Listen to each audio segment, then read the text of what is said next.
The Cowrath Empire was massive. For 3,000 years, they had been moving across the galaxy like a storm, taking over world after world. They had conquered 1,700 planets, and each time it was the same story. They would arrive, study the local species, take what they wanted, and move on. Nobody could stop them. Nobody even tried anymore. Earth was next on their list, but the Cowrath didn't think it would be difficult. Their scouts had reported that humans were primitive, divided, and completely unaware that life existed beyond their own solar system. It was supposed to be easy. Just another routine collection mission. Commander Velthus stood on the bridge of his warship as it entered Earth's atmosphere. He was a veteran of hundreds of these operations. He'd seen species that could breathe fire, creatures that lived in the vacuum of space, and civilizations that had existed for millions of years. Humans were nothing special to him. They were just another entry in the Imperial records. His orders were simple. Land in a remote area, collect some specimens for the Imperial menagerie, gather biological samples, and leave. The entire operation should take less than a day. The humans wouldn't even know they'd been there until it was too late. Velthus chose a landing site in Montana, a sparsely populated region covered in grasslands and mountains. His scanners showed very few settlements nearby, which was perfect. The last thing he wanted was unnecessary attention. His ship touched down in a wide field, and 200 fully armed soldiers poured out, their armor gleaming in the afternoon sun. That's when they saw him. A boy. Just a boy, standing alone in the middle of the field. He looked about 12 years old, wearing worn jeans and a simple shirt. His brown hair moved slightly in the breeze. He had no weapons, no communication device, nothing that suggested he was anything other than an ordinary human child who happened to be in the wrong place at the wrong time. Velthus studied him through his sensors. The boy's heart rate was normal. No signs of fear, no panic, no attempt to run. That was unusual. Most primitive species either fled or attacked when confronted with superior technology. This boy just stood there watching them with calm brown eyes. Secure the specimen, Velthus ordered through his communicator. His soldiers moved efficiently, forming a wide circle around the boy. 200 trained warriors, each carrying weapons that could level a building, surrounded one unarmed child. The boy tilted his head slightly as if he was confused about something. Then he spoke, and Velthus felt his first flicker of unease. "You shouldn't have come here," the boy said clearly. Not in English, not in any human language. He spoke in perfect Cowrath, the commander's own tongue. That was impossible. Earth had no contact with galactic civilization. There was no way this child should know their language. Velthus laughed, though it sounded more nervous than he intended. It had to be a coincidence. Maybe the boy was just making sounds that happened to resemble words. He pushed the thought aside and gave the order. "Take him. Now." The soldiers began to advance, their boots crushing the grass beneath them. They moved in perfect formation, a wall of armored figures closing in on the small boy. But the boy didn't move. He didn't try to run. Instead, he did something that made Velthus's blood run cold. The boy closed his eyes, knelt down, and placed both hands flat on the ground. Then he began to whisper. The words were soft, barely audible, but they carried weight. They felt old, ancient in a way that Velthus couldn't explain. It wasn't Cowrath. It wasn't any language in the galactic database. It was something that existed before records began, before civilizations rose, before the stars themselves had names. The ground responded. It started as a vibration, so subtle that Velthus thought he'd imagined it. Then it grew stronger. The grass began to shake. Small stones started to bounce. His soldiers stopped advancing, looking down at their feet in confusion. The trembling became a rumble, then a roar. Cracks appeared in the earth, thin black lines that spread like lightning across the field. Velthus grabbed the railing of his command platform as the entire area began to shake. His instruments went crazy. Seismic activity off the charts. Energy readings that didn't make sense. Heat signatures rising from deep underground, deeper than his sensors could measure. "What is this?" one of his lieutenants shouted over the noise. "An earthquake? A defense system?" Velthus didn't answer because he didn't know.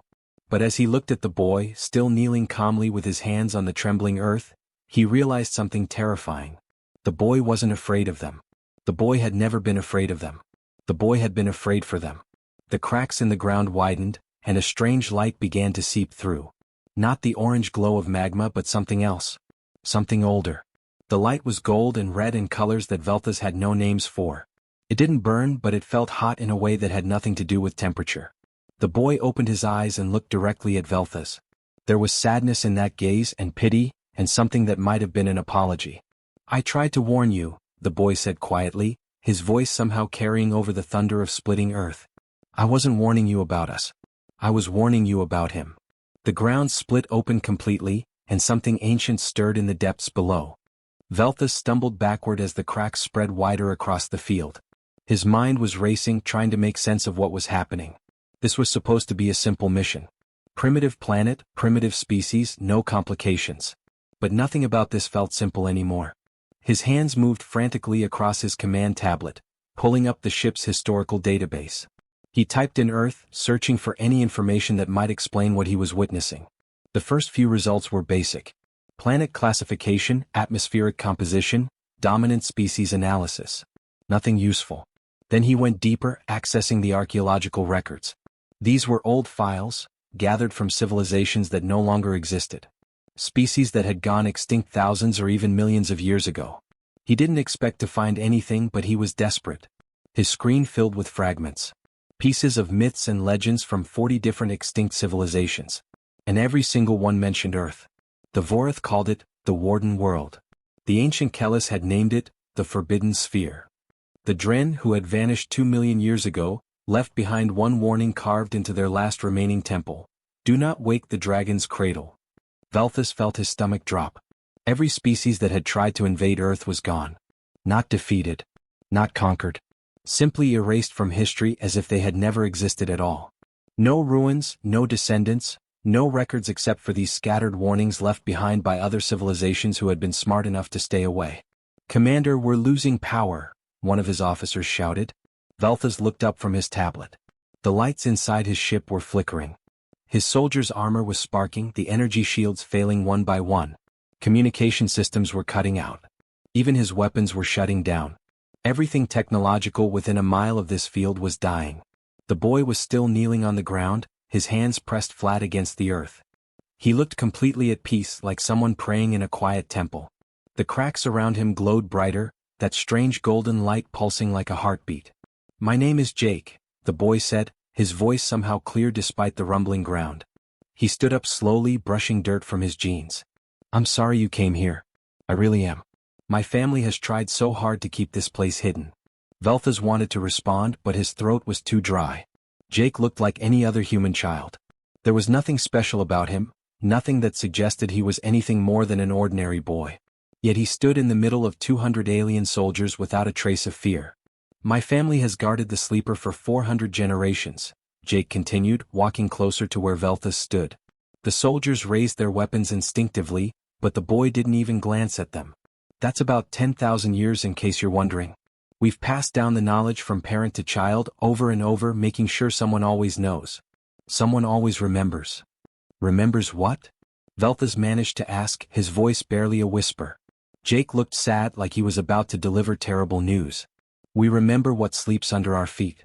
We remember the agreement made long ago. And we remember what happens to those who break it." The ground shook harder. Velthus's soldiers were backing away now, their training forgotten in the face of something they couldn't understand or fight. Several of them had already fled toward the ship, though Velthus knew it wouldn't matter. If those ancient records were right, there was nowhere to run. "We tried to stay hidden," Jake said, and there was genuine regret in his voice. "Humanity kept to itself. We didn't send out signals. We didn't try to contact anyone. We just wanted to be left alone, to live our lives quietly on this little planet. But you came here anyway. And worse, you pointed weapons at a child on sacred ground." Jake knelt down again and placed his hand gently on the earth, like someone comforting an old friend. "I'm sorry about this. I really am. But I can't stop what's coming. Nobody can." Velthus felt his legs shaking. "What is coming? What sleeps down there?" The boy looked up at him with those calm brown eyes. "He's been asleep for 65 million years. That's how long it's been since the last time Earth needed protection. Back then there was a threat from beyond the stars. A species so powerful, so advanced, that they thought they could take whatever they wanted from any world they chose." Jake's voice grew quieter but somehow more intense. "They came here when Earth was very different. Dinosaurs walked these lands. Giant reptiles ruled the world. But there were also small creatures, tiny furry things that hid in the shadows. Mammals, they would eventually be called. And he loved them. He protected them." "Who?" Velthus asked, though part of him didn't want to know the answer. The sleeper, Jake said simply. The guardian. The dragon. He has many names, but they all mean the same thing. When that ancient threat came from the stars, when they tried to harvest Earth for their own purposes, he woke up. And he burned them from the sky. Every ship, every soldier, every trace of their existence. He erased them so completely that even their home world forgot they had ever launched that invasion. The light from the cracks was getting brighter. Velthus could feel heat now, but it wasn't the heat of fire. It was something older, something that existed before fire was even invented. After he saved the Earth, Jake continued, he went back to sleep. He'd used so much power that he needed to rest. And he's been resting ever since, dreaming deep dreams in the heart of the planet. My ancestors made a promise to him. We would guard his rest. We would keep the world safe and quiet so he wouldn't have to wake up again. The sound came from below. It was unlike anything Velthus had ever heard. It was the sound of breath, a single exhale that seemed to come from the core of the planet itself. The mountains in the distance trembled. The sky darkened. And Velthus finally understood. They hadn't invaded a primitive world. They had disturbed something ancient, something powerful, something that had been sleeping since before their empire even existed. And now it was waking up. Retraced. The Earth didn't just crack open. It parted like the world itself was making way for something that had every right to emerge. The ground rolled back in massive sections, soil and stone moving aside as if they were nothing more than curtains being drawn. And from the depths below, something began to rise. Velthus watched, his entire body frozen in terror and awe. He had seen many things in his military career. He had witnessed the birth of stars, walked on planets where gravity was so strong it could crush steel, and faced creatures that most species only knew from nightmares. But nothing, absolutely nothing, had prepared him for this. The dragon rose slowly, with the kind of patience that only something truly ancient could possess. It didn't burst out violently or explode from the earth. It simply moved upward, steady and unstoppable, like a continent shifting over millions of years, except this was happening in mere moments. Velthus tried to understand what he was looking at. His mind, trained for tactical analysis, attempted to catalog the creature. Height, weight, threat assessment, weak points. But every category he tried to apply simply failed. This wasn't a creature that could be measured or analyzed. This was something else entirely. The scales came first, emerging from the depths. They didn't reflect light the way normal surfaces did. Instead, they seemed to absorb it, drinking in every photon that touched them. They were black, but not the black of darkness or shadow. This was the black of space itself, the color of the universe before stars existed. Looking at those scales was like looking into the void between galaxies. Then came the body, massive beyond comprehension. The dragon's chest was wider than Velthus's entire ship. Its legs were like mountains given form and movement. Each claw that gripped the edge of the pit could have held his command center in its palm. And still it kept rising, more and more of its impossible form emerging from the earth. The head came last, lifting from the depths with slow majesty. Velthus found himself staring into eyes that held something he couldn't name. They weren't just old. They were ancient in a way that made his 3,000-year-old empire feel like a child's sand castle. Those eyes had watched continents form. They had seen oceans born. They held the memory of Earth's creation, of a world covered in lava that slowly cooled and became home to life. Then the wings unfurled. It happened gradually, like watching a mountain range grow. The wings spread wider and wider, blocking out the sun. Velthus looked up and saw only darkness as those vast membranes stretched across the sky. The shadow fell over Montana, then Wyoming, then spread across 3 entire states. Millions of humans below suddenly found themselves in unexpected darkness, looking up in confusion at the shape that had stolen their afternoon sun. For a moment, everything was silent. The dragon stood there, fully emerged, fully awake. It was so large that Velthus's mind struggled to accept what his eyes were showing him. This creature could step over mountains. It could drink lakes dry. Its tail, still partially in the pit, was long enough to wrap around the entire state. "Open fire," someone screamed. Velthus didn't know who gave the order. Maybe it was one of his lieutenants. Maybe it was his own voice, acting on instinct and training. It didn't matter. 200 soldiers opened fire at once. Plasma bolts that could melt through starship hulls. Matter disruptors that could tear apart molecules. Singularity charges that created miniature black holes. Energy weapons that had conquered 1,700 worlds.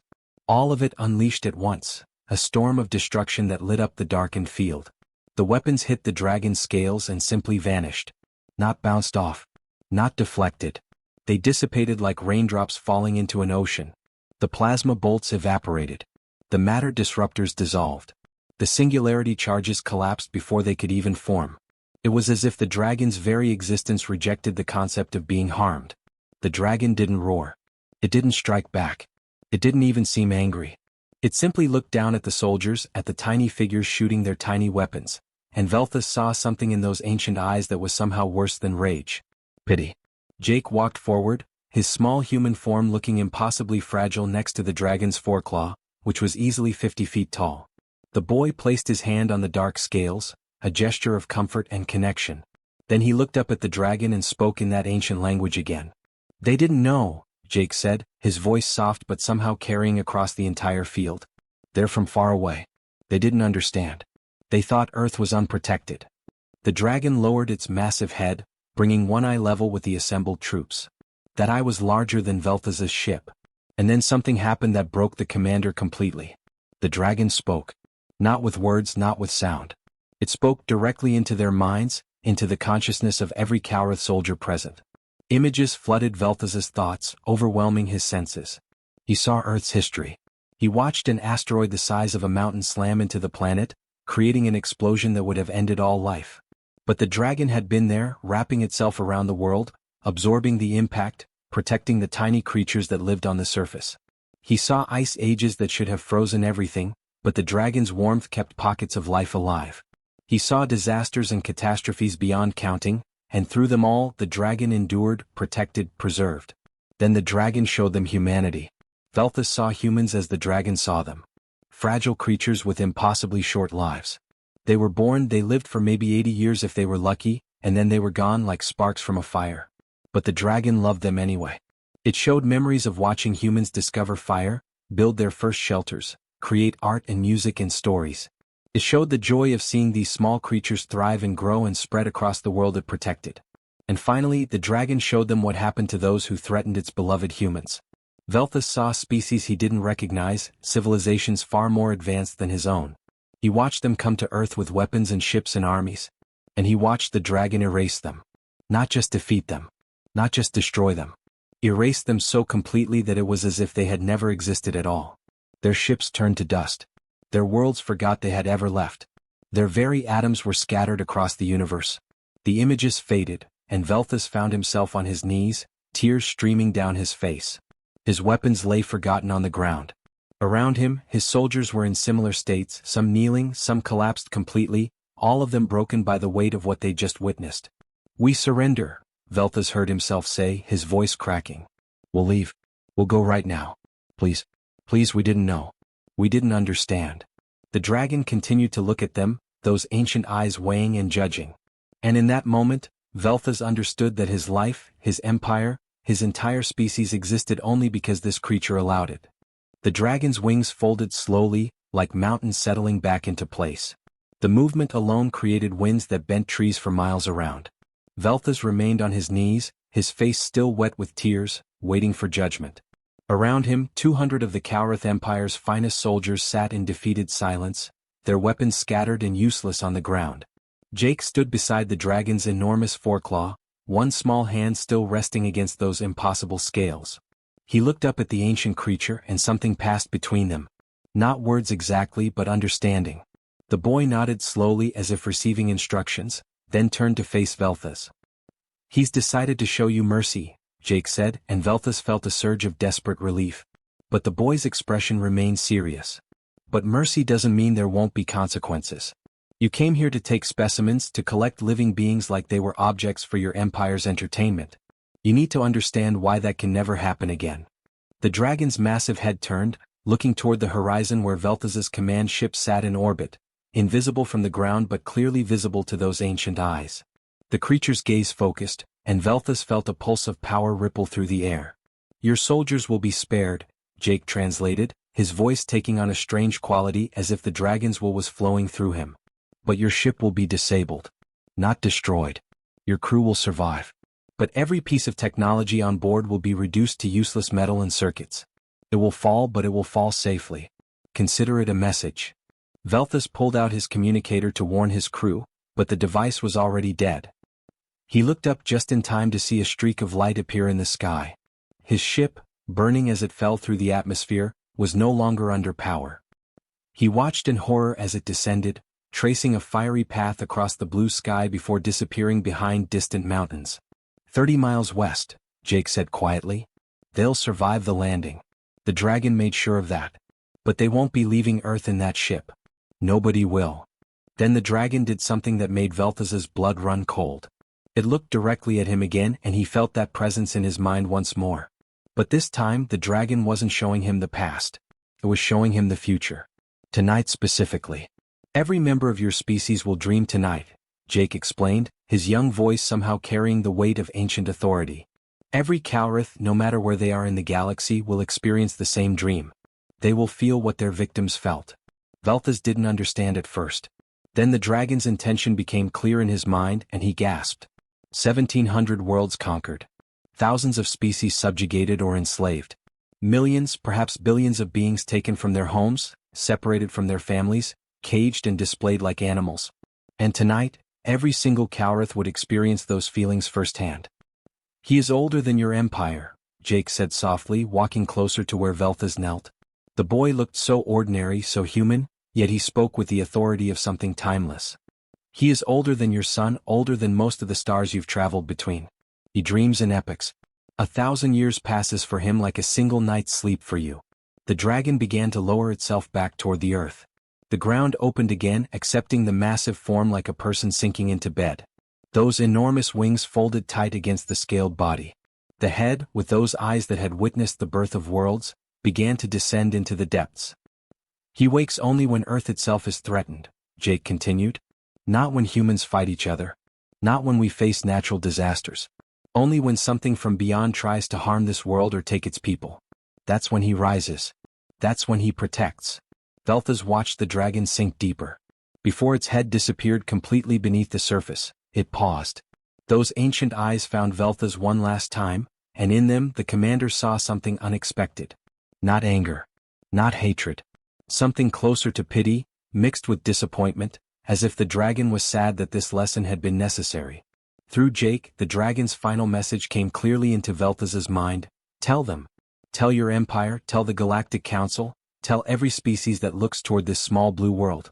Earth is not unprotected because it is weak. Earth is untouched because it is protected.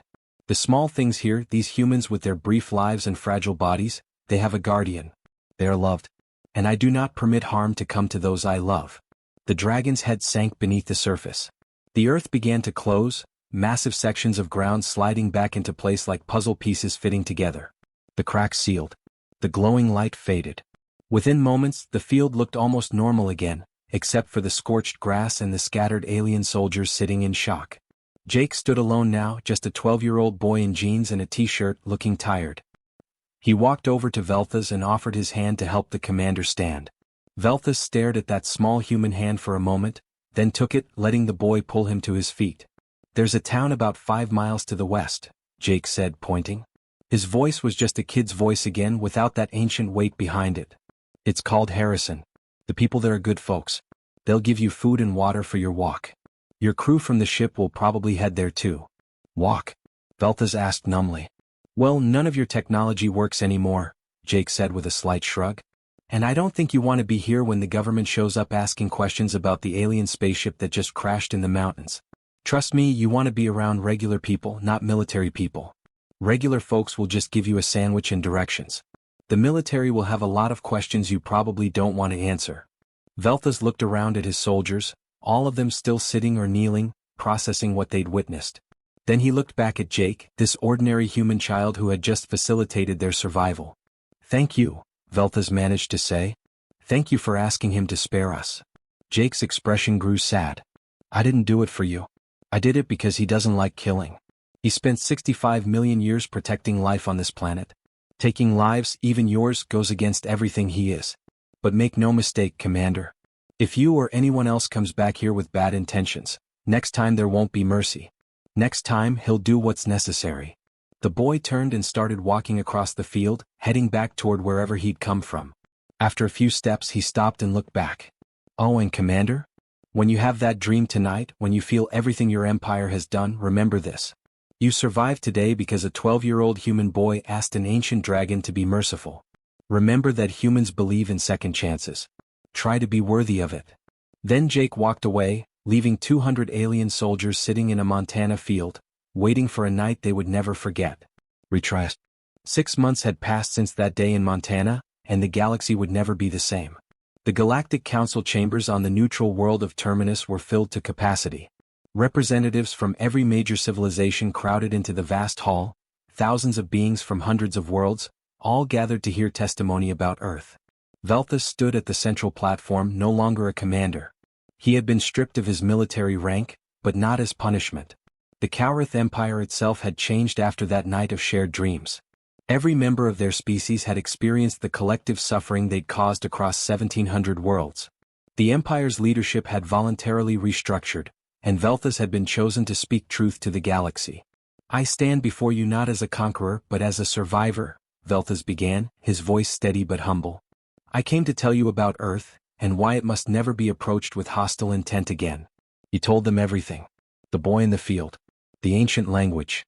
The ground splitting open. The dragon that rose from the depths, a being so old it remembered when their galaxy was young. He described how their weapons had been useless, how the creature had shown them Earth's history, and how it had chosen mercy when it could have easily chosen annihilation.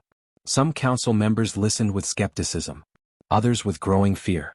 But when Velthus described the dream, the collective experience that had touched every Kaurith simultaneously, the room fell into absolute silence.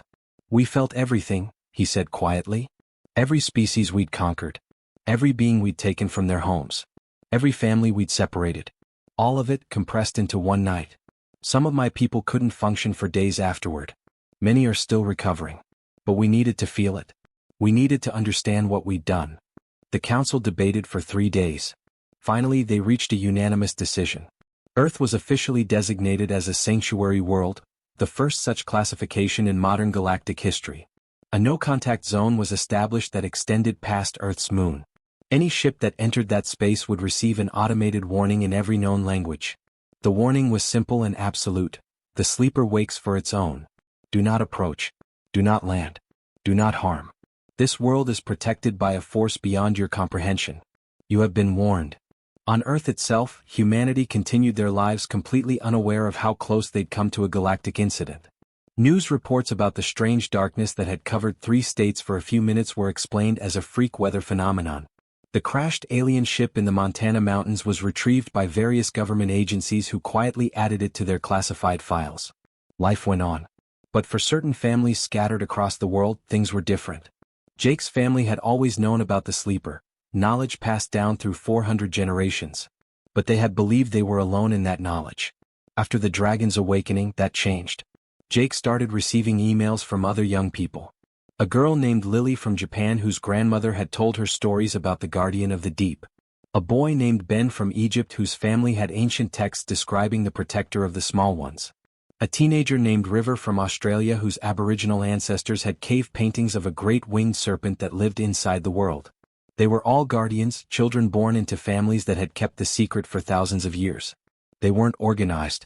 They had no government structure, no official positions or titles.